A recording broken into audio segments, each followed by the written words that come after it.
ॐ नमो भगवते रुद्राय ॐ नमस्ते रुद्रमन्यवभूतैषवे नमः नमस्ते अस्तु धन्वने बाहुभ्यामुत ते नमः या तैषः शिवतमा शिवम् बभूव ते धनुः शिवा शरं यातपतया नो रुद्रमृडया या ते रुद्र शिवा तनूरघोरा पापकाशिनि त्रयानस्तनुभाषन्तमया गिरिशन्ताभिषाकशीः यामिषुम् गिरिशन्तहस्ते विपर्षस्तवे शिवाम् गिरिध्रताम् कुरु वाहिपुंसीः पुरुषम् जगत शिवेन वचसा त्वा गिरिशाच्चावदामसि यथा नः सर्वमिज्जगत यक्ष्मगुम् सुमना असत अद्य वोचगति भक्ता प्रथमो देव्योऽभिषक अहेकुश्च सर्वाञ्जम्बयत् सर्वाश्रयातु धान्यः असौ यस्ताम्रो अरुण उत बभ्रुः सुमङ्गलः ये क्षेमागम् रुद्र अभितो दिक्षु श्रुता सहस्रशो वैशागम् हेणीमहे असंख्यो वसर्पति नीलग्रीवो विलोहितः भूयम् गोपा अदृशन्नदृशन्नुदहार्यः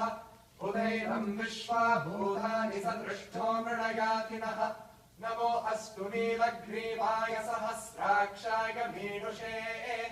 अथो ये अस्य सत्त्वानोऽहम् तेभ्यो करम् नमः प्रमुञ्चतन्वनस्तमुभयोरात्नियोर्ज्याम् याश्च ते हस्तैषवः पदाता भगवो वप अवदत्यतदुस्त्वगुम् सहस्राक्षशतेषु ते निशीर्घशल्या नामुखा शिवो नः सुमना भव द्विज्जम् तरुक्कपर्दिनो विशल्यो वानबागुम् उत अनेशन्नस्येष महापुरस्य निषङ्गतिः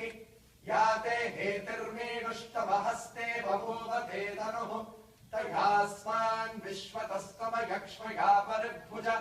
नमस्ते अस्त्वायुधायानाथताय धृष्णवे उभाभ्यामुत ते नमो बाहुभ्याम् तव तन्वने परिधेदन्वनो हेतिरस्मान् वृणक्तु विश्वतः